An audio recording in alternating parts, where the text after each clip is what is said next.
കുറേ നാളുകൾക്ക് ശേഷം വീണ്ടും ഒരുമിച്ച് കാണുന്നതിൽ സന്തോഷമുണ്ട്.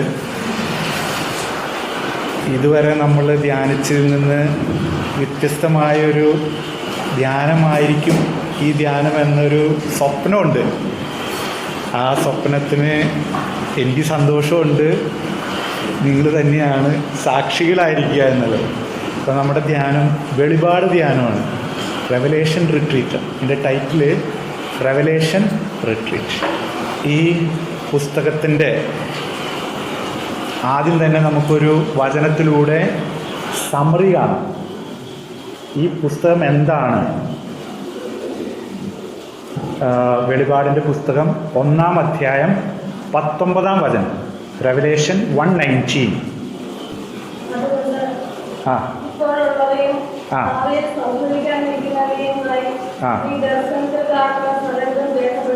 ആ അപ്പോൾ 3 കാര്യങ്ങളാണ്. What you see, what is to take place. 3 കാര്യങ്ങളാണ്. അതായത് കാണുന്നത്, പിന്നെന്താണ് ആ ആ കാണുന്നത് ഇപ്പോഴത്തെ കാര്യമാണ്. ചാപ്റ്റർ 1 ആണത്. വാട്ട് യു സീ എന്നുള്ളതാണ് ചാപ്റ്റർ 1. വാട്ട് ഈസ് അതാണ് ചാപ്റ്റർ 2 and 3. ചാപ്റ്റർ 4 to 22, 4 തൊട്ട് 22 വരെ what is to take place. അപ്പോൾ ഇത്ര കാലം നമ്മൾ കഴിഞ്ഞ ധ്യാനങ്ങളിലൊക്കെ കണ്ട യേശുവിൽ നിന്ന് വ്യത്യസ്തമായ യേശുവിനെയാണ് നമുക്ക് ഈ ധ്യാനത്തിൽ കാണാനുള്ളത്. ആ ധ്യാനങ്ങളിലൊക്കെ നമ്മുടെ കൂട്ടത്തിൽ ജീവിച്ച, കൂട്ടത്തിലായിരിക്കുന്ന യേശുവിനെ കുറിച്ചാണ് നമ്മൾ ധ്യാനിച്ചത്. അവിടെ മുഴുവൻ നമ്മൾ സൗഖ്യത്തിൻ്റെയും വിമോചനത്തിൻ്റെയും സത്യത്തിൻ്റെയും ജ്ഞാനത്തിൻ്റെയും ഒക്കെ കാര്യങ്ങൾ പറഞ്ഞു. ഇതെല്ലാം വിട്ട് അതിനപ്പുറത്തേക്ക് ഒരു യാത്രയാണ്. അതായത് സ്വർഗത്തിൽ ആരാണ് ഇപ്പോൾ ഈശോ? അതാണ് യോഹന്നാനെ കാണിച്ചു കൊടുത്തത്. സ്വർഗത്തിൽ ആരാണ് യേശു? ആ സ്വർഗത്തിലേക്കുള്ള യാത്ര ആണ് ഈ വെളിപാടിൻ്റെ പുസ്തകം മുഴുവൻ നമ്മളെ പഠിപ്പിക്കാൻ പോകും. അപ്പോൾ ആദ്യത്തെ അധ്യായത്തിൽ യേശുവിനെ നമ്മൾ കാണുകയാണ്, സ്വർഗത്തിലെ യേശുവിനെ കാണുകയാണ്. രണ്ടാമത്തത് നമ്മുടെ അവസ്ഥ എന്താണ്, ഭൂമിയിലെ അവസ്ഥ. അതായത് അത് 7 സഭകളുടെ അവസ്ഥ എന്ന് പറയുന്നത് നമ്മുടെ അവസ്ഥയും കൂടിയാണ്. 7 തരത്തിൽ ഏതെല്ലാം തലങ്ങളിലാണ് നമ്മളായിരിക്കുന്നതിനാണ് വെളിപാട് 2-ാം അധ്യായവും 3-ാം അധ്യായവും നമ്മൾ കാണാൻ പോകുന്നു. 4 മുതൽ 22 വരെ നടക്കുന്ന ന്യായവിധികളാണ്. 4 തരത്തിൽ ന്യായവിധികളുണ്ട്. ആദ്യം ഈ ലെറ്റേഴ്സ് നമ്മൾ നേരത്തെ പറഞ്ഞതുണ്ട്, പിന്നെ സീലുകളുണ്ട്, പിന്നെ ചാലീസ് ഉണ്ട്, ട്രംഫറ്റ് ഉണ്ട്. ഇതെല്ലാം നമ്മൾ കാണാം. ഈ പുസ്തകത്തിൻ്റെ കീ ഐഡിയ ഇതാണ്, സമ്മറി. ഇപ്പോൾ എന്ത് കാണുന്നു, ഇപ്പോൾ എങ്ങനെ, പിന്നെ എന്തൊക്കെയാണ് വരാൻ പോകുന്നത്, സംഭവിക്കാൻ പോകുന്ന കാര്യങ്ങൾ. അപ്പോൾ നമുക്ക് കറക്റ്റ് പിക്ചറാണ് ഈ എല്ലാ കാര്യങ്ങളും വെളിപ്പെടുത്തി തന്നിട്ടുണ്ട്. നമുക്ക് ആ കണ്ണിക്കൂടെ ഒന്ന് നോക്കണമെന്ന് മാത്രമേ ഉള്ളൂ. അപ്പോൾ ഇപ്പോൾ നടന്നുകൊണ്ടിരിക്കുന്നു, ഇനി വരാനുള്ള കാര്യങ്ങളെല്ലാം ക്ലിയറായിട്ട് എക്സ്പ്ലെയിൻ ചെയ്ത് തന്നിട്ടുണ്ട്. ഇനി ഇതിനകത്തുള്ള കീ ഐഡിയ എന്താണ് അതിനൊരു വചനം നമുക്ക് നോക്കാം. വെളിപാടിൻ്റെ പുസ്തകം 1-ാം അധ്യായം 7-ഉം 8-ഉം, റെവലേഷൻ 1:7 and 8.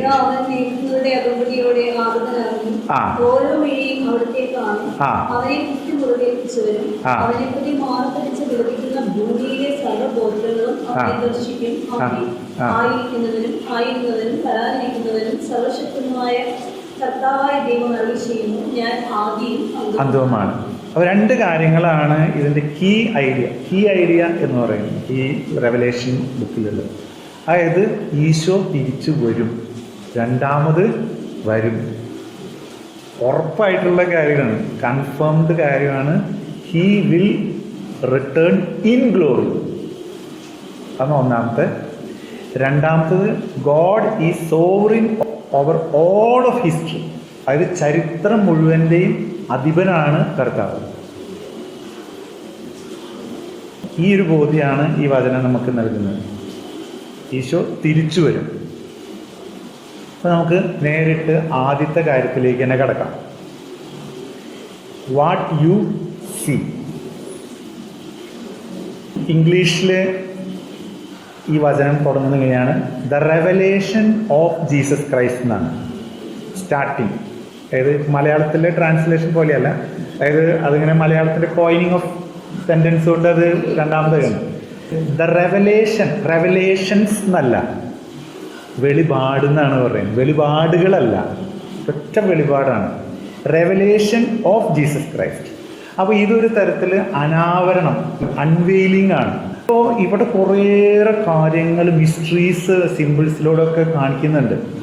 അപ്പോൾ ഇത് മനസ്സിലാക്കണമെങ്കിൽ ബാക്കി എല്ലാ വചനവും അറിയണം, പുറകെയുള്ളതെല്ലാം അറിയണം. പ്രത്യേകിച്ച് ഓൾഡ് ടെസ്റ്റ്മെൻറ്റ് നന്നായിട്ട് മനസ്സിലാക്കാനുള്ളത് ഈ സ്ക്രിപ്ചറിൽ, അതായത് വചനത്തിൽ 3 തരത്തിലാണ് ഈശോ വെളിപ്പെട്ടിരിക്കുന്നത്. ഈശോയാണ് കാണുന്നത്. He is the source of revelation എന്നാണ് പറയുന്നത്. ഫസ്റ്റ് വെളിപാടിൻ്റെ ഉറവിടമാണ് യേശു. നമുക്ക് 1-2 വാചകം നോക്കാം. ഗലാത്യ 1:12. എന്തെന്നാൽ മനുഷ്യനിൽ നിന്നല്ല ഞാനത് സ്വീകരിച്ചത്, ആരും അതിനെ പഠിപ്പിച്ചതുമില്ല. യേശുക്രിസ്തുവിന്റെ വെളിപാടിലൂടെയാണ് അതെനിക്ക് ലഭിച്ചത്. യേശുക്രിസ്തുവിന്റെ വെളിപാടിലൂടെയാണ് എനിക്ക് ലഭിച്ചത്. ഇത് പൗലോസ്ലീഹയ്ക്ക് കിട്ടിയ ഒരു റെവലേഷൻ ഇങ്ങനെയാണ്, സോഴ്സ് ഓഫ് റെവലേഷൻ. 1 പത്രോസ് 1:11. 1 പത്രോസ് 1:11. ക്രിസ്തു സഹിക്കേണ്ടിയിരുന്ന പീഡകളെ കുറിച്ചും അനന്തര മഹത്വത്തെ കുറിച്ചും അവരിലുണ്ടായിരുന്ന ക്രിസ്തുവിന്റെ ആത്മാവ് മുൻകൂട്ടി പ്രവചിച്ചു. അവരാകട്ടെ അത് എപ്പോഴെന്നും എങ്ങനെയെന്നും ആരായുകയും ചെയ്തു. വെളിപാട് 1:1.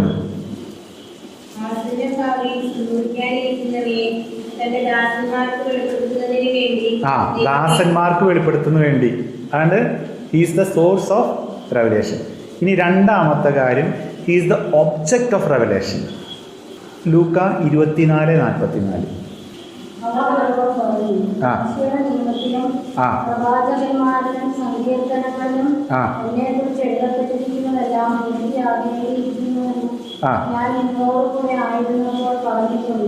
അപ്പൊ ഒബ്ജക്റ്റ്, ആളാണ് ഒബ്ജക്റ്റ്. 1 കൊരിന്ത്യസ് 1:7.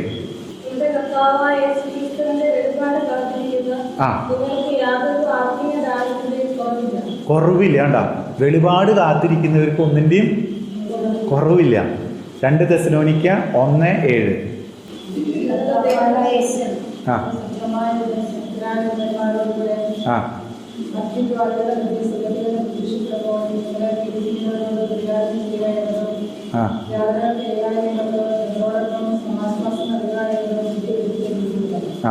ഒന്ന് പത്രോസ് 1:7. അഗ്നിശോധനയെ അതിജീവിക്കുന്ന നശ്വരമായ സ്വർണ്ണത്തേക്കാൾ വിലയേറിയതായിരിക്കും പരീക്ഷകളെ അതിജീവിക്കുന്ന നിങ്ങളുടെ വിശ്വാസം. അത് യേശുക്രിസ്തുവിന്റെ പ്രത്യാഗമനത്തിൽ സ്തുതിക്കും മഹത്വത്തിനും ബഹുമാനത്തിനും ഹേതുവായിരിക്കും. ഈ വെളിപാടിൻ്റെ പുസ്തകം വായിക്കുമ്പോൾ യേശുവാണ് നമ്മുടെ ഫോക്കസ്. ഈ മൂന്നാമത്തെ കാര്യം, മൂന്ന് കാര്യമാണല്ലോ പറഞ്ഞത് ഈശോയെ സംബന്ധിച്ചോളം. His incarnation is the revelation of God to man. അതായത് മനുഷ്യ അവതാരമാണ് വെളിപാടിൻ്റെ, ദൈവത്തിൻ്റെ വെളിപാട് മനുഷ്യർക്കുള്ളത്. ആദ്യത്തേത് നമ്മൾ സോഴ്സാന്ന് പറഞ്ഞു, രണ്ടാമത്തത് ഒബ്ജക്റ്റാന്ന് പറഞ്ഞു, മൂന്നാമത്തത് ഇൻകാർണേഷനാണ്. ഏഷ്യ 9:1-2, യോഹന്നാൻ 1:14, യോഹന്നാൻ 1:18, യോഹന്നാൻ 12:45, യോഹന്നാൻ 14:8-8-9, കൊളോസസ് 1:15, കൊളോസസ് 2:9, ഹെബ്രായ 1:2, 1 യോഹന്നാൻ 1:2. ഇതിലെ 1-2 വചനം നമുക്കറിയാവുന്നതാണ്. യോഹന്നാൻ 1:14 അറിയാലോ, മനുഷ്യ വചനം മാംസമായി. യോഹന്നാൻ 1:18 ഒന്ന് വായിക്കും. അത് നമ്മുടെ ധ്യാനത്തിൻ്റെ പ്രധാനപ്പെട്ട ഒരു ദൈവത്തെ ആരും ഒരിക്കലും കണ്ടിട്ടില്ല. ഭാവമായി ഗാഠബന്ധം പുലർത്തുന്ന ദൈവം തന്നെ അവിടുത്തെ വെളിപ്പെടുത്തിയത്. ഹെബ്രായം 1:2.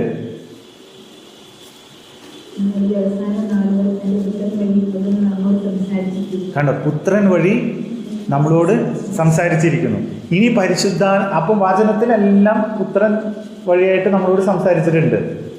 ഈ ബിബ്ലിക്കൽ റെവലേഷൻ എന്ന് പറഞ്ഞു കഴിഞ്ഞാൽ അതൊരു ഹ്യൂമൻ ഇൻസൈറ്റിൽ നിന്നോ ഇൻസ്ട്രക്ഷനിൽ നിന്നോ വരുന്നതല്ല. അത് ഇങ്ങനെ റിവീൽ ചെയ്യുന്ന, അതായത് അൺവെയിൽ ചെയ്യുന്നതാണ്. അങ്ങനെ അനാവരണം ചെയ്ത് വരുന്നതാണ്. അത് ഇതൊക്കെ നമ്മുടെ കയ്യിൽ പണ്ട് മുതലേ ഉള്ളതാണ്. പക്ഷേ ഇത് കുറേ കാര്യങ്ങൾ ഇങ്ങനെ റിവീൽ ചെയ്യും.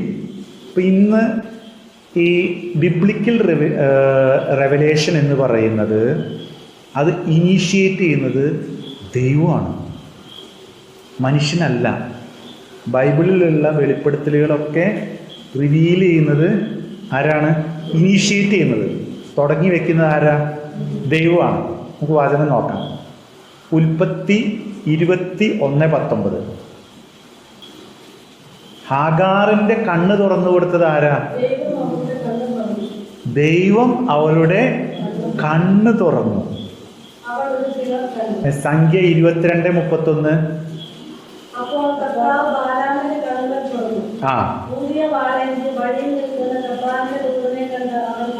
കണ്ട, റിവീൽ ചെയ്യുന്ന ആരാണ്? ഇനീഷ്യേറ്റ് ചെയ്യുന്നത് ദൈവമാണ്. ഇനി വീണ്ടും 2 രാജാക്കന്മാര് 6:17. ഏലീശയുടെ ഭൃത്യന്റെ കണ്ണ് തുറന്നു കൊടുത്തില്ലേ?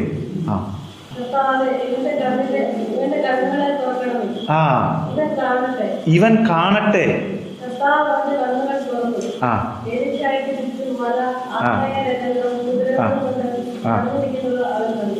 സങ്കീർത്തനം 103:7.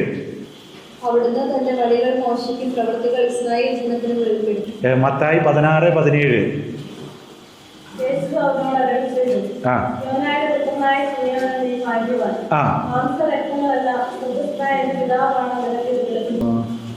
ലൂക്ക 24:45.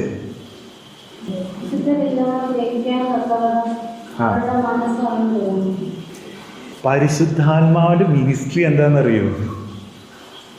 അത് റിവീൽ ചെയ്യാന്നുള്ളതാണ്. യോഹന്നാൻ 16:14 പറയുന്നത്. വരങ്ങളിലും ഒരു റെവലേറ്ററി വരങ്ങളുണ്ടല്ലോ. ഏത്? Word of knowledge, word of wisdom. അതിലൂടെയൊക്കെ നമുക്ക് റിവീൽ ചെയ്യാണ് തരുന്നത്. ഇത് വായിക്കാതെ യോഹന്നാൻ.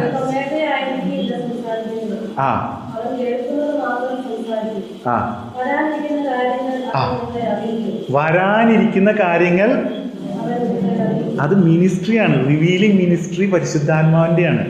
നടപടി 16:14. ഗിദിയയുടെ ഹൃദയം തുറന്നു കൊടുക്കുന്നത്.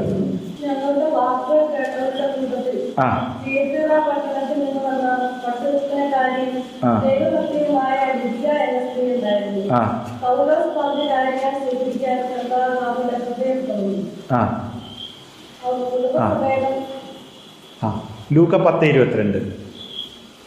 ലൂക്ക 10:22. എല്ലാ കാര്യങ്ങളും പിതാവിനെ ഏൽപ്പിച്ചിരിക്കുന്നു.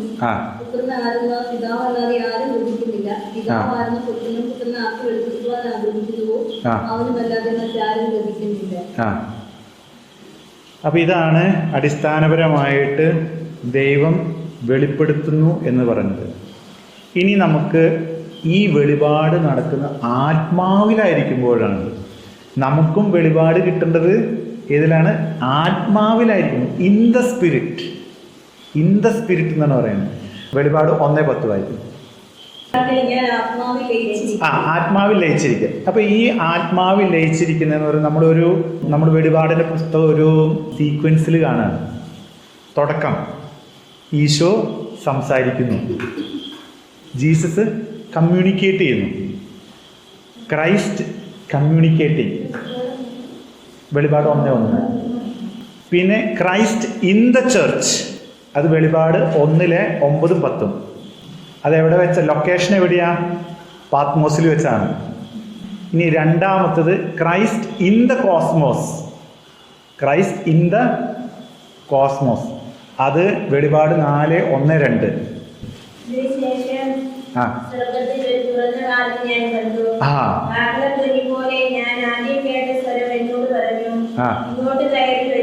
ആ.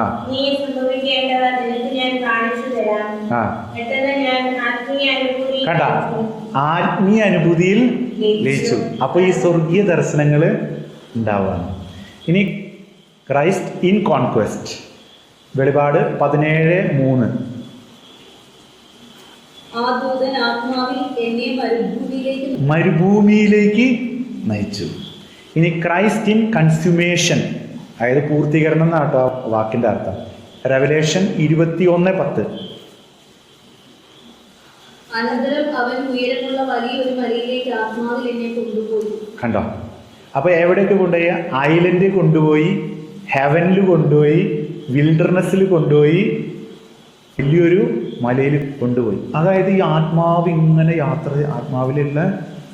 ആത്മാവിൽ ലയിച്ചിരിക്കണം. അതായത് ഒരു പുസ്തകത്തിൽ നമുക്ക് ദൈവം ഈശോയെക്കുറിച്ച് 3 തരത്തിലുള്ള വിഷൻ തരുന്നുണ്ട്. 3 vision of Jesus. 1, glorious son of man and ruler. Revelation 1:13, revelation 14:14. നമുക്ക് വായിക്കാം. പിന്നെ ഞാൻ കണ്ടു, ഇതാ ഒരു വെൺമേഘം, മേഘത്തിന്മേൽ മനുഷ്യപുത്രനെ പോലെയുള്ള ഒരുവൻ, അവന്റെ ശിരസിൽ സ്വർണ്ണ കിരീടവും കയ്യിൽ മൂർച്ചയുള്ള അരിവാളുമുണ്ട്. കണ്ട, പവർഫുൾ അല്ലേ? 1:13 വായിച്ചില്ലേ? 14. അവന്റെ പാദം വരെ നീണ്ടു കിടക്കുന്ന വേദന, മാറോടടുത്ത് സ്വർണ്ണം കൊണ്ടുള്ള കിടപ്പുണ്ട്. ഓക്കെ. ഇനി രണ്ടാമത്തെ വിഷൻ, സ്ലോട്ടേഡ് ലാമ്പ്. വെളിപാട് 5:6. അപ്പോൾ സിംഹാസനത്തിന്റെ 4 ദീപങ്ങളുടെ മധ്യേ ശക്തന്മാരുടെ നടുവിൽ കൊല്ലപ്പെട്ടതായി തോന്നുന്നത് കുഞ്ഞാട് നിൽക്കുന്നത് ഞാൻ കണ്ടു. ഡിവൈൻ വാരിയർ. വെളിപാട് 19:11. അത് നിറക്കപ്പെട്ടതായി ഞാൻ കണ്ടു, ഇതാ ഒരു വെള്ള കുതിര, അതിന്റെ പുറത്തിരിക്കുന്നവൻ വിശ്വസ്തനെന്നും സത്യവാനെന്നും വിളിക്കപ്പെടുന്നു. അവൻ നീതിയോടെ വിധിക്കുകയും പടപൊരുതുകയും ചെയ്യും. ഈ വെളിപാടിന്റെ പുസ്തകം നമുക്ക് ഈശോയുടെ 2 നേച്ചർ നമുക്ക് റിവീൽ ചെയ്ത് തരികയാണ്. ആദ്യം തന്നെ ഈ അടിസ്ഥാനം ഇടുന്നത് എന്താണെന്ന് വെച്ച് കഴിഞ്ഞാൽ, വരും കാലങ്ങളിൽ ഒത്തിരി സഹനങ്ങൾ ഉണ്ടാവും നമുക്ക്. ഈ സഹനത്തിന്റെ അന്ത്യം എന്താണെന്ന് നമുക്കറിയണം. നമുക്കൊരു അന്ത്യം അറിയുകയാണെങ്കിൽ നമ്മൾ ആ ലക്ഷ്യത്തിന് വേണമെങ്കിൽ എത്ര വേണമെങ്കിലും കഷ്ടപ്പെടും. അതിൻ്റെ ഇടയ്ക്കുള്ള സഫറിങ് ഉണ്ട്, ഇല്ല എന്നല്ല പറയുന്നത്, പക്ഷെ അപ്പുറം നമ്മൾ കണ്ടിട്ടാണ് പോകുന്നത്. അപ്പോൾ ഇവിടെ ശരിക്കും നമുക്ക് ഈ പുസ്തകം വെളിപ്പെടുത്തി തരുന്നത് ഡുവൽ നേച്ചറാണ്. ഒന്ന്, എല്ലായിടത്തും കാണും ഒരു സഫറിങ് സർവൻറ്റിനെ കാണിച്ചു തരും. ഒരു സ്ഥലത്ത് റിവീൽ ചെയ്ത് സഫറിങ്, 2 വാക്കുകൾ ഓർക്കണം. സഫറിങ് സർവൻറ്റിനെ കാണിച്ചു കഴിഞ്ഞാൽ അപ്പം തന്നെ കോൺകറിങ് കിങ്ങിനെയും കാണിച്ചു തരും. സഹിക്കുന്ന ദാസനെ കാണിക്കുമ്പോൾ വിജയിക്കുന്ന കർത്താവിനെയും കാണിച്ചു തരും. ഇതാണ് ശരിക്കും നമ്മളെ ത്രില്ല് ചെയ്യിപ്പിക്കേണ്ടത്. വെളിപാടിന്റെ പുസ്തകം നമ്മളിങ്ങനെ പാസ് ചെയ്ത് പോകുമ്പോൾ സഫറിങ് ജീസസിനെ കാണിക്കും. എന്നിട്ട് നമുക്കൊരു സ്ക്രീനിൽ തന്നെ 2 കാര്യം കാണിച്ചു തരാണ്. ഇതാണ് വെളിപാട്. ഒരു സ്ക്രീനിൽ ഇങ്ങനെ സഹിക്കുന്നു, വിജയിക്കുന്നു. ഇനി വിശ്വസ്തരായവരും അങ്ങനെയാണ് പറയണം. അവരിങ്ങനെ സഹിച്ച് ഇങ്ങനെ. ഇപ്പുറത്ത് നമുക്ക് കാണിച്ചു തരുന്നത് സഹിച്ചവരൊക്കെ എവിടെയൊക്കെ എത്തിയേക്കണെന്ന് ഇങ്ങനെ കാണിച്ചു തരാണ്. ഇതാണ് ഇംപ്രിൻ്റ് ആവേണ്ടത്. ഇതിനകത്ത് കുറേ ആൾക്കാരുണ്ട്, ഇങ്ങനെ സാക്ഷികളുണ്ട്, എൽഡേഴ്സ് ഉണ്ട്. ഇവരെല്ലാം ഇങ്ങനെ എല്ലാ തരത്തിലും പീഡിപ്പിക്കപ്പെട്ടിട്ടും അവർ എത്തി സാധനം അവർ ഇവിടെ ഇരിക്കുമ്പോൾ, അതാണല്ലോ നമ്മുടെ ഇത്. ചുരുക്കം പറഞ്ഞു കഴിഞ്ഞാലുണ്ടല്ലോ, ഈ വെളിപാടിൻ്റെ പുസ്തകം എന്ന് പറഞ്ഞാൽ നമ്മുടെ കുർബാനയാണ്, ഇതിനപ്പുറത്തൊന്നുമില്ല. What we are celebrating daily is revelation. റെവലേഷൻ്റെ പുസ്തകം എല്ലാ ദിവസവും നമുക്ക് ലൈവായിട്ട് സഭ തന്നിട്ടുണ്ട്. ഒരു ക്ലാസിഫിക്കേഷൻ നമുക്കൊന്ന് നോക്കാം. Golden thread of book of revelation: judgement, liturgy, revelation. ഇതാണ് മുഴുവൻ പുസ്തകത്തിൻ്റെ ഒരു സീക്വൻസ്. ഈ പുസ്തകത്തിൻ്റെ ആദ്യത്തെ 5 അധ്യായം നമുക്ക് കുർബാനയ്ക്ക് 2 ഭാഗമാണുള്ളത്: വചന ശുശ്രൂഷയും കൂദാശ ശുശ്രൂഷയും. അപ്പോൾ അതിലെ ആദ്യത്തെ 5 അധ്യായം നമ്മൾ ഇനി വായിക്കുമ്പോൾ അങ്ങനെ ഒന്ന് വായിക്കണം. ആദ്യത്തെ 5 അധ്യായം മുഴുവൻ എന്തിനെ കുറിച്ചാ? വചന ശുശ്രൂഷയെ കുറിച്ചാണ്. 5 മുതൽ 19 വരെ എന്താണ്? കൂദാശയാണ്, യൂക്രിസ്റ്റാണ്, മുഴുവൻ കാര്യങ്ങളും. ഇനി ആ ആംഗിളിൽ കൂടെ വായിക്കുമ്പോഴാണ് ഇതിൻ്റെ കുറേ രഹസ്യങ്ങൾ. അതുകൊണ്ടാണ് പറയണേ, ഈ ഒരുപാട് 1:3 പറയുന്നില്ലേ? എന്താ പറയുന്നേ?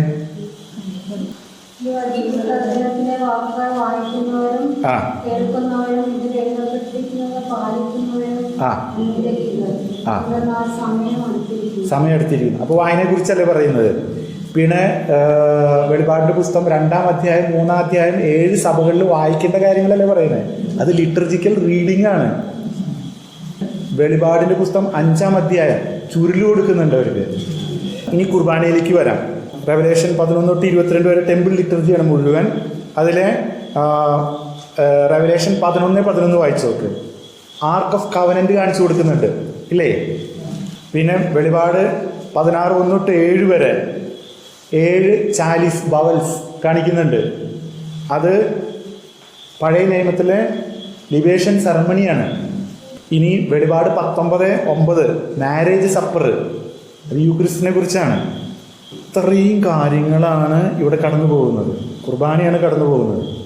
ഇനി കുർബാനയിലുള്ള എല്ലാ കാര്യങ്ങളും, അതായത് വെളിപാട് 5:8 എന്താണ്? കുന്തിരിക്കത്തെ കുറിച്ചാണ് പറയുന്നത്. ഹാർപ്പിനെ കുറിച്ചാണ്. വായിച്ചു നോക്കൂ. അവനത് സ്വീകരിച്ചപ്പോൾ 4 ജീവികളും 24 ശ്രേഷ്ഠന്മാരും കുഞ്ഞാടിന് മുന്നിൽ സാധാരണ പ്രകടിപ്പിച്ചു. ഓരോരുത്തരും വീണയും വിശുദ്ധരുടെ പ്രാർത്ഥനകളാകുന്ന പരിമളത്തിന്റെ നിറഞ്ഞ നമ്മുടെ എല്ലാ പ്രാർത്ഥനകളും ദൈവസന്നിധിയിലേക്ക് ഉയർത്തുകയാണ് ചെയ്യുന്നത്.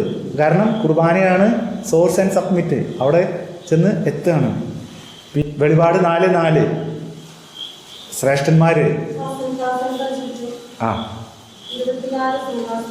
ആ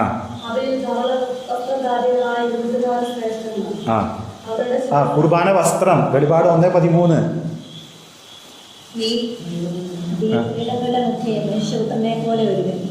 അവന് പാദം വരെ നീണ്ടു കിടക്കുന്ന വേലങ്കി, മാറോടടുത്ത് സ്വന്തം കണ്ടുള്ള ഇടക്കച്ച, അവന്റെ ശിരസും മുടിയുമാകട്ടെ വെൺമഞ്ഞു പോലെയും വെൺകമ്പിളി പോലെയും ധവളം, നയനങ്ങൾ തീജ്വാല പോലെ, പാദങ്ങൾ ചൂളയിൽ ഒരുക്കിയ പിച്ചള പോലെ, സ്വരം പെരുവെള്ളത്തിൻ്റെത് പോലെയും. അവന്റെ വലത് കൈയിൽ 7 നക്ഷത്രങ്ങൾ, വായിൽ നിന്ന് പുറത്തേക്ക് വരുന്ന മൂർച്ചയുള്ള ഇരുവായ് തലവാർ, വദനം പൂർണ്ണശക്തിയോടെ പ്രകാശിക്കുന്ന സൂര്യനെ. ഇതാണ് ഒരു ക്ലാസിഫിക്കേഷൻ കണ്ടത്. ഇനി കുറേയും കൂടിയും ജീസസിൻ്റെ ഐഡൻറ്റിറ്റി ടൈറ്റിൽസിലൂടെ ഫസ്റ്റ് ചാപ്റ്ററിൽ റിവീൽ ചെയ്യുന്നുണ്ട്. ഒരു കീ റെവലേഷൻ നമ്മൾ നോക്കുന്നു. Jesus is identified by 4 titles. അത് വെളിപാട് 1:5 ഒന്ന് വായിക്കും. 1:5 എന്തൊക്കെയാണ് അവിടെ ടൈറ്റിൽസ്? വിശ്വസ്ത സാക്ഷിയും നിന്നുള്ള ആദിജാതനും ഭൂമിയിലെ രാജാക്കന്മാരുടെ അധിപതിയുമായ യേശുക്രിസ്തുവിൽ നിന്നും നിങ്ങൾക്ക് പ്രവേശിസമാധാനം. 4 ടൈറ്റിൽസ് അവിടെയുണ്ട്. ക്രൈസ്റ്റ് ഒന്നാമത്തെ ടൈറ്റില്. കാരണം anointed king descended from David ആണ് അല്ലേ? ഇപ്പോൾ ക്രൈസ്റ്റ് എന്നുള്ള ടൈറ്റില്. രണ്ടാമത്തത് ഫെയ്ത്ത്ഫുൾ വിറ്റ്നസ്. യേശുവെക്കുറിച്ച് പറയുന്നത് യോഹന്നാൻ 18:37 ഒന്ന് വായിക്കുമോ? ആ ആ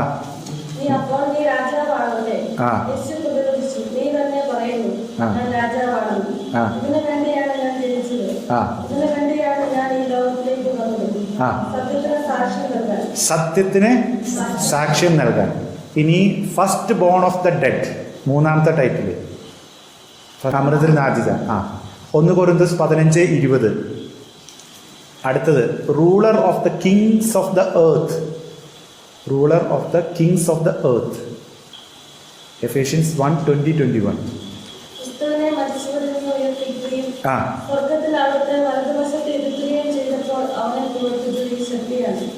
അങ്ങനെ ഈ യുഗത്തിലും വരാനിരിക്കുന്ന യുഗത്തിലും എല്ലാ ആധിപത്യങ്ങൾക്കും അധികാരങ്ങൾക്കും ശക്തികൾക്കും ഉപകരണങ്ങൾക്കും അറിയപ്പെടുന്ന എല്ലാ മാനവങ്ങൾക്കും ഉപരി അവനെ ഉയർത്തിയാക്കി.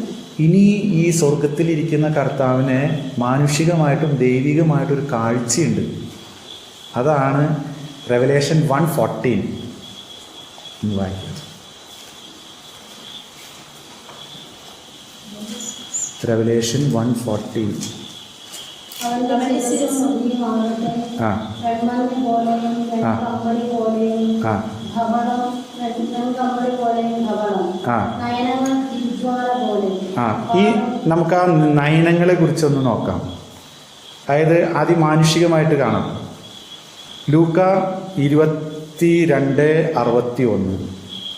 കർത്താവ് പത്രോസിന് നേരെ തിരിഞ്ഞ് അവനെ നോക്കി. കണ്ട നമ്മൾ കർത്താവിൻ്റെ കണ്ണ് എപ്പോഴും പഠിക്കേണ്ട ഒരു കാര്യമാണ്. കാരണം ഇത് നമുക്ക് സ്വന്തമാക്കാനുള്ളതാണ്. കർത്താവിൻ്റെ കണ്ണേ, ഈ കണ്ണിൻ്റെ പുറകെയാണ് ആത്മീയ കണ്ണിരിക്കുന്നത്.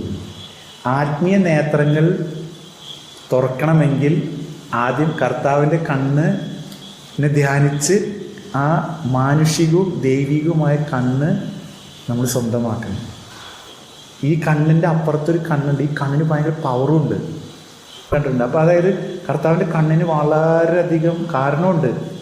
അത് പ്രധാനപ്പെട്ട കാരണം എന്താണെന്ന് വെച്ച് കഴിഞ്ഞ് കഴിഞ്ഞാൽ അനുതാപത്തിലേക്ക് നയിക്കുന്ന കണ്ണ് കർത്താവിൻ്റെ കണ്ണാണ്. കർത്താവിൻ്റെ കണ്ണ് കണ്ടവന് അനുദപിക്കാതെ പറ്റില്ല. ലൂക്ക 15:20 വായിച്ചു. ലൂക്ക 15:20. ആ അപ്പൻ്റെ കണ്ണാണ് മകൻ കാണിച്ചു കൊടുക്കുന്നത്. അവൻ എഴുന്നേറ്റ് പിതാവിന്റെ അടുത്തേക്ക് ചെന്നു. അവിടെ വെച്ച് തന്നെ പിതാവ് അവനെ കണ്ടു. പിതാവ് അവനെ കണ്ടു. ഈ കണ്ണാണ്, ഇത് പിതാവായ ദൈവത്തിൻ്റെ കണ്ണാണ്. കരുണ നിറഞ്ഞ കണ്ണാണ്. കരുണ നിറഞ്ഞ കണ്ണിന് തന്നെ ന്യായവിധിയുടെ ഒരു കണ്ണും കൂടി ഉണ്ട്. ആദ്യം കരുണ തരുകയാണ് തിരിച്ചു വരാൻ. അതാണ് പത്രോസിന് കൊടുത്ത്, അത് ഈശോയിലൂടെ ആ കണ്ണ്. അതാണ് നമ്മൾ നേരത്തെ വായിച്ചത്. പത്രോസിൻ്റെ കാര്യം വായിച്ചില്ലേ? ലൂക്ക വായിച്ചോ? വചനം വായിച്ചോ? ലൂക്ക 22:61. ആ ഇനി നമുക്ക് ആ ധനികൻ്റെ കണ്ണൊന്ന് നോക്കണ്ടേ? ധനികനെ നോക്കണ്ടേ? മർക്കോസ് 10:21. ആ കടാക്ഷിച്ചുകൊണ്ട് കണ്ട. എന്നിട്ട് പറഞ്ഞു, എന്താ പറഞ്ഞു? ആ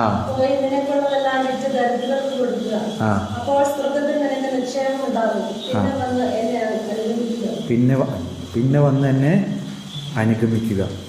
ലൂക്ക 19:5. ആ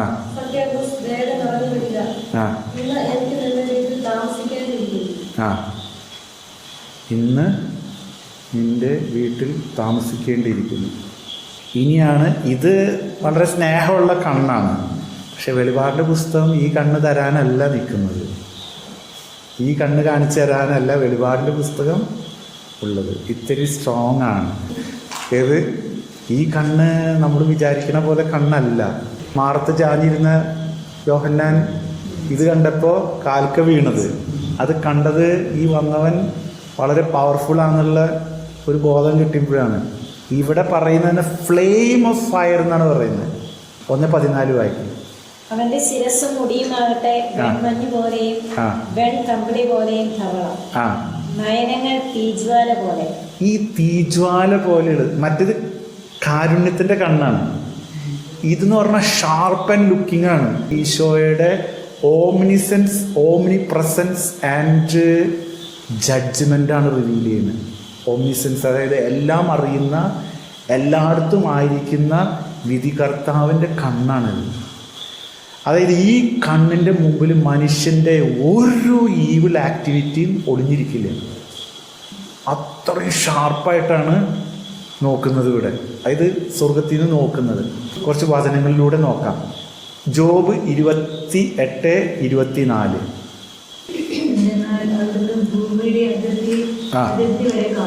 അവിടുന്ന് ഭൂമിയുടെ അതിർത്തി വരെ കാണുന്നു. നമ്മളൊരു വചനം, എല്ലാ മിഴികളും അവനെ കാണുമെന്ന് പറഞ്ഞില്ലേ? അതുപോലെ അവിടുന്ന് അറ്റം വരെ കാണുന്നു. സങ്കീർത്തനം 90:8. ഞങ്ങളുടെ അകൃത്യങ്ങൾ അങ്ങയുടെ മുൻപിലുണ്ട്, ഞങ്ങളുടെ രഹസ്യഭാവങ്ങൾ അങ്ങയുടെ മുഖത്തിന്റെ പ്രകാശത്തിൽ വെളിപ്പെടുന്നു. കണ്ട, പ്രകാശത്തിൽ വെളിപ്പെടുന്നു. ഇതാണ് നമ്മൾ ലിറ്റർജിയിൽ പങ്കെടുക്കുമ്പോൾ ആ അനുതാപത്തിൻ്റെ ആ സ്ഥലം വരില്ലേ? അപ്പം ഈ കണ്ണാണ് കാണേണ്ടത്. ഈ കണ്ണ് നമ്മൾ ലൈവായിട്ട് കാണണം. എന്നെ ഫുള്ളായിട്ട് കാണുന്ന കർത്താവ് സജീവമായിട്ട് ഈ കൂദാശയിലൂടെ എനിക്ക് എൻ്റെ യഥാർത്ഥ അവസ്ഥ കാണിച്ചിരുന്ന എല്ലാ കുർബാനയിലും ഉണ്ട്. അന്താവ് ശുശ്രൂഷയിലാണല്ലോ. ഇതാണ് ഈ വെളിപാടിൻ്റെ പുസ്തകത്തിൽ ഈ കണ്ണാണ് അവിടെ വെളിപ്പെടുത്തുന്നത്. 94:9 സങ്കീർത്തനം 94:9. ചെവി നൽകിയവൻ കേൾക്കുന്നില്ലെന്നോ, കണ്ണ് നൽകിയവൻ കാണുന്നില്ല. കണ്ണ് നൽകിയവൻ കാണുന്നില്ലെന്നോ. നമുക്ക് അന്ധത ഉണ്ടെന്ന് വെച്ചിട്ട് കർത്താവിന് അന്ധത ആരോപിക്കരുതല്ലോ. സങ്കീർത്തനം 139:23. ദൈവമേ, എന്നെ പരിശോധിച്ചെന്റെ ഹൃദയത്തെ അറിയണമേ, എന്നെ പരീക്ഷിച്ചെന്റെ വിചാരങ്ങൾ മനസ്സിലാക്കണമേ. സുഭാഷിതം 15:3. എല്ലായിടത്തും പതിഞ്ഞു. അപ്പൊ നമ്മൾ ഈ കണ്ണിനെ ഇപ്പോൾ ഒരു കണ്ണ് നമ്മൾ കണ്ടു, അതായത് ഒരേ ആളുടെ രണ്ട് കാര്യമാണ് നമ്മൾ കാണുന്നത്. അത് വളരെ കാരുണ്യത്തോടു കൂടിയുള്ള കണ്ണ്. പക്ഷെ ഇവിടെ എല്ലാം മനസ്സിലാക്കുന്നത് എന്തിനാണെന്ന് വെച്ച് കഴിഞ്ഞാൽ എത്രയും പെട്ടെന്ന് ഇവിടേക്കാണ് എനിക്ക് തിരിച്ചു വരാനുള്ളത്. അതിന് വേണ്ടിയിട്ട്, പേടിക്കാൻ വേണ്ടിയിട്ടല്ല. ജോബ് 34:22.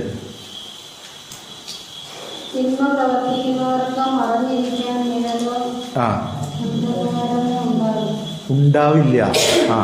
സങ്കീർത്തനം 139:7.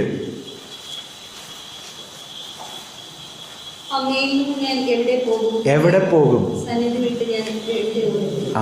ജെറമ്യ 23:24.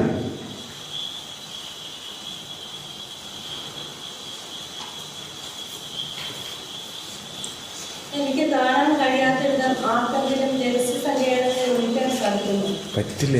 സ്വർഗവും ഭൂമിയും നിറഞ്ഞു നിൽക്കുന്നതല്ലേ ഞാൻ. കണ്ട, ഇതാണ് ഫുൾ സൈറ്റാണ് ഇവിടെ. ആമോസ് 9:2.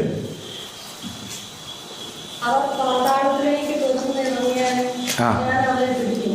ആകാശത്തിലേക്ക് അവർ കയറി പോയാലും അവിടെ നിന്ന് ഞാൻ അവരെ വലിച്ചു താഴെയെടുക്കും. അത്രയും കാഴ്ചയുണ്ട്. 1 കൊറിന്തോസ് 3:15. ആ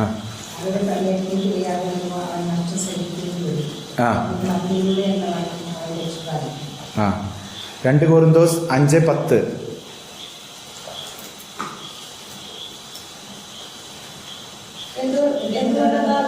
ഓരോരുത്തരും തങ്ങളുടെ ശാരീരികതയിൽ ചുറ്റിട്ടുള്ള കർമ്മങ്ങൾക്ക് പ്രതിഫലം സ്വീകരിക്കുന്നതിന് നാം എല്ലാവരും ക്രിസ്തുവിന്റെ ന്യായാസനത്തിന് മുൻപിൽ വരണം. ഇനി വരാൻ പോകുന്ന നമ്മുടെ സഭയുടെ കാര്യമുണ്ട്. അവിടെയും ഇതിനെക്കുറിച്ച് പറയുന്നുണ്ട്. വെളിപാട് 2:18 ഈ കണ്ണിനെ കുറിച്ച് തന്നെ പറയുന്നുണ്ട്. എനിക്ക് അറിയാമെന്നാണ് പറയുന്നത്. എനിക്ക് നിന്റെ എല്ലാ പ്രവൃത്തികളും അറിയാമെന്ന് പറയുന്നത്. തിയത്തീറയിലെ സഭയുടെ ദൂതൻ എഴുതുക. അഗ്നിനാളം പോലെ മിഴികളും പിച്ചളം പോലെ പാദങ്ങളുമുള്ള ദൈവസുതൻ അരുളി ചെയ്യുന്നു. നിന്റെ പ്രവൃത്തികളും സ്നേഹവും വിശ്വാസവും ശുശ്രൂഷയും ദീർഘമായ സഹനവും ഞാൻ അറിയുന്നു. 2:23 വായിച്ചു. ഇതാ, ഞാൻ അവളെ രോഗശൈലിയിൽ തള്ളിയിടുന്നു. അവളുടെ മക്കളെ ആകട്ടെ മരണത്താൽ ഞാൻ ശിക്ഷിക്കും. ഹൃദയങ്ങളും മനസ്സുകളും പരിശോധിക്കുന്നവരാണ് ഞാനെന്ന് സകല സഭകളും അപ്പോൾ ഗ്രഹിക്കും. വെളിപാട് 19:12. അവന്റെ മിഴികൾ തീനാളം പോലെ, അവന്റെ ശിരസിൽ അനേകം കിരീടങ്ങൾ. അവൻ ആലേഖനം ചെയ്യപ്പെട്ട ഒരു നാമമുണ്ട്, അത് അവനല്ലാതെ മറ്റാർക്കും അറിഞ്ഞുകൂടാ. ഹെബ്രായ 4:13. അവന്റെ മനസ്സിലോ സൃഷ്ടിയും പറഞ്ഞിരിക്കുന്നില്ല. അവിടുത്തെ കണ്ണുകളിൽ സകലതും അനാവൃതവും വ്യക്തവുമാണ്. ആ കണക്ക് ബോധിപ്പിക്കേണ്ടതും അവിടുത്തെ സന്നിധിയിലാണ്. പിന്നെ നമ്മൾ വെളിപാട് 1:15 കർത്താവിന്റെ പാദത്തെ കുറിച്ചാണ് മനസ്സിലാക്കുന്നത്.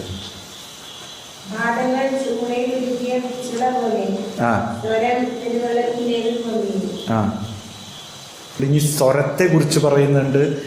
ഇത് ശരിക്കും നമുക്ക് നമ്മുടെ മനസ്സിൽ പതിഞ്ഞു കഴിഞ്ഞു കഴിഞ്ഞാൽ രണ്ടും പതിയണം. ഏത് കരുണയുടെ ഈശോ പതിയണം, വെളിപാടിലുള്ള ഈശോയും പതിയണം. ഇനി നമുക്ക് കുറച്ചും കൂടിയും ഐഡൻറ്റിറ്റി ഈ 1-ാം അധ്യായത്തിലെ ഹൂ ഈസ് ഹി, ജീസസ് സ്വയം റെഫർ ചെയ്യുന്നത് ആൽഫ ഒമേഗ എന്നുള്ള ടൈറ്റിലാണ്. Alpha and omega. റെവലേഷൻ 1:17 അത് വായിക്കും. അവനെ കണ്ടപ്പോൾ ഞാൻ മരിച്ചവനെ പോലെ അവന്റെ കാൽക്കൽ വീണു. എന്നിട്ട് അവൻ വലത്ത് കൈ എന്റെ മേൽ വെച്ചുകൊണ്ട് പറഞ്ഞു, ഭയപ്പെടേണ്ട, ഞാനാണ് ആദിയും അന്തവും. ഇനി റെവലേഷൻ 1:8 വായിക്കാമോ? ആയിരിക്കുന്നവനും വരാനിരിക്കുന്നവനും അതായത് അവിടെ റിവീൽ ചെയ്യുന്ന ലോർഡ് ഗോഡ് ഓൾമൈറ്റി എന്നുള്ള റെവലേഷനാണ്. ഇത് വെറും 1-ാം ചാപ്റ്ററിലെ സ്വയം വെളിപ്പെടുന്നതാണ്. നമുക്കിനി അവസാനം ഇന്നത്തെ ഈ ഇതിൽ ഇത് ഐഡൻറ്റിറ്റി ആണെന്ന് നമ്മൾ ക്ലിയർ ചെയ്യുന്നത്. തുടക്കം തൊട്ട് അവസാനം ഒരു ക്രമമായിട്ട് ഇത് വായിച്ചു പോകണം. അതായത് ഈശോ വെളിപാടിൻ്റെ പുസ്തകത്തിൽ ആരാണ്? 1 revelation 1:1 Jesus Christ. Revelation 1:5 faithful witness. Revelation 1:5 first begotten of the dead. Revelation 1:5 Prince of the ruler of the king of king പറഞ്ഞത്. പിന്നെ revelation 1:18 and 13 alpha and omega. Revelation 1:8, 11, 13 first and last. Revelation 1:13 son of man. Revelation 1:13, 18 he that lives and was dead. Revelation 2:1 he that holds the 7 stars.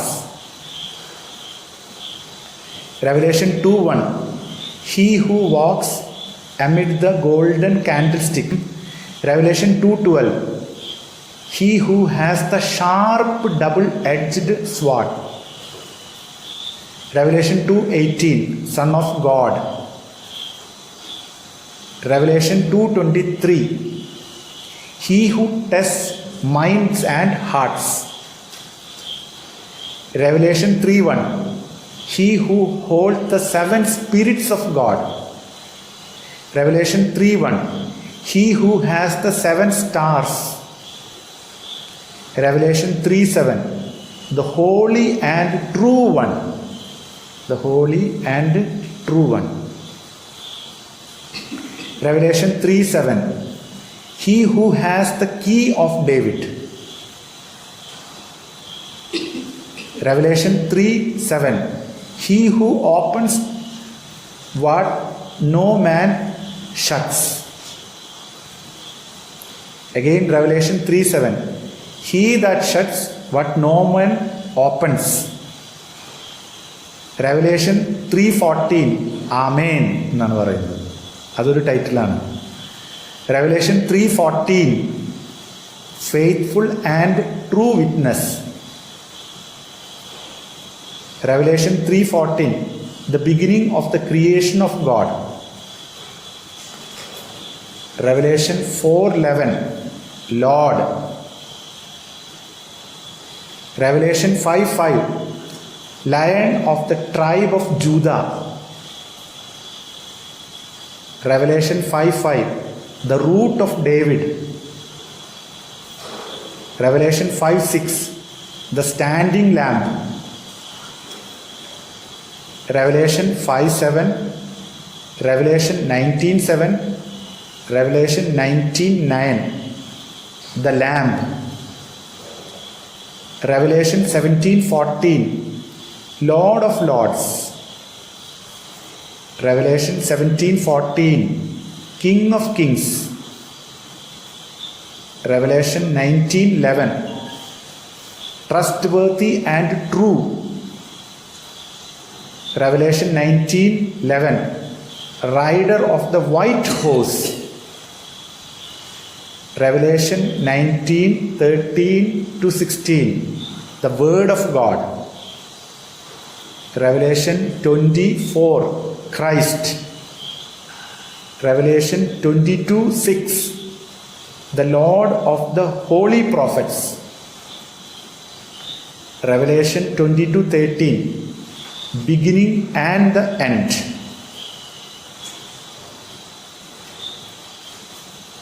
Revelation 22:16 from the root of David. Revelation 22:16 the morning the bright morning star.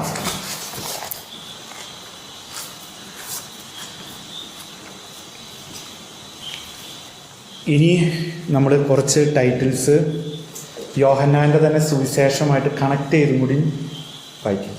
അതായത് അവിടെ കാണുന്നതിൻ്റെ കണ്ടിന്യൂറ്റിയാണ്. അതോടുകൂടി നമ്മൾ ഇന്നത്തെ session wind up ചെയ്യും. യോഹന്നാൻ 1:1 revelation 19:13 അത് പറയുന്ന വചനത്തെക്കുറിച്ചാണ്. യോഹന്നാൻ 1:29 revelation 5:6 അത് Jesus ലാമ്പാണ് പറയുന്നില്ലേ, അതിനെക്കുറിച്ചാണ്. യോഹന്നാൻ 4:23 റെവലേഷൻ 1:10 അതായത് ആത്മാവിലും സത്യത്തിലും ആരാധിക്കുന്നതിനെ കുറിച്ച് പറയുന്നുണ്ടല്ലോ, അത് തന്നെയാണ് യോഹന്നാൻ ആത്മാവിലായിരിക്കുന്നു എന്ന് പറയുന്നത്. യോഹന്നാൻ 4:14 salvation as the gift of. Yohannan 4:14 revelation 21:6. Yohannan 6:48-58 revelation 2:17 ഇത് മന്നയെ കുറിച്ചാണ് പറയുന്നത്. യോഹന്നാൻ 19:26-27 അത് മദർ മേരിയെ കുറിച്ചാണ് പറയുന്നത്, അതിൻ്റെ റോളിനെ കുറിച്ചാണ് പറയുന്നത്. അതാണ് വെളിപാട് 12:13-18 വരെ കാണുന്നത്. ബ്രൈഡ് ഗ്രൂം ആൻഡ് ബ്രൈഡ് എന്നുള്ളൊരു യോഹന്നാൻ 3:24 കാണുന്നത്, അതാണ് വെളിപാട് 19 കാണുന്നത്. പിന്നെ സാക്രിഫിഷ്യൽ ലൈഫിനെ കുറിച്ച് നമുക്ക് തരുന്നത് യോഹന്നാൻ 12:24-25 വെളിപാട് 12:11. പിന്നെ കാസ്റ്റിംഗ് ഡെവിൾ യോഹന്നാൻ 12:31 വെളിപാട് 12:9. പിന്നെ മദർ കോൾഡ് വിമൻ യോഹന്നാൻ 2:4 യോഹന്നാൻ 19:25 പിന്നെ അത് നമുക്ക് വെളിപാട് 12 കാണുന്നത്. ജീസസ് ആസ് ട്രൂ ടെമ്പിൾ അത് യോഹന്നാൻ 2:21 കാണുന്നു, വെളിപാടിൽ 21:22 കാണുന്നു. ക്രൈസ്റ്റ് ആസ് ഷെപ്പേർഡ് എന്ന് കാണുന്നു, യോഹന്നാൻ 10:1-6 വരെ, വെളിപാടിൻ്റെ 7:17 വരെ. ഇനി അവസാനം ഒരു റിമാർക്കും കൂടി.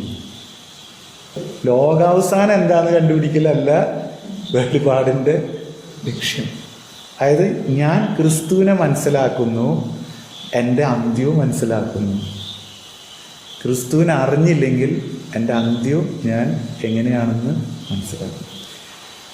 ദൈവകൃപ നിറഞ്ഞ മറിയമേ സ്വസ്തി, കർത്താവ് നിന്നോടുകൂടെ സ്ത്രീകളിൽ അനുഗ്രഹിക്കപ്പെട്ടവളാകുന്നു, അങ്ങയുടെ ദുരിതൻ ഫലമായ ഈശോ അനുഗ്രഹിക്കപ്പെട്ടവനാകുന്നു.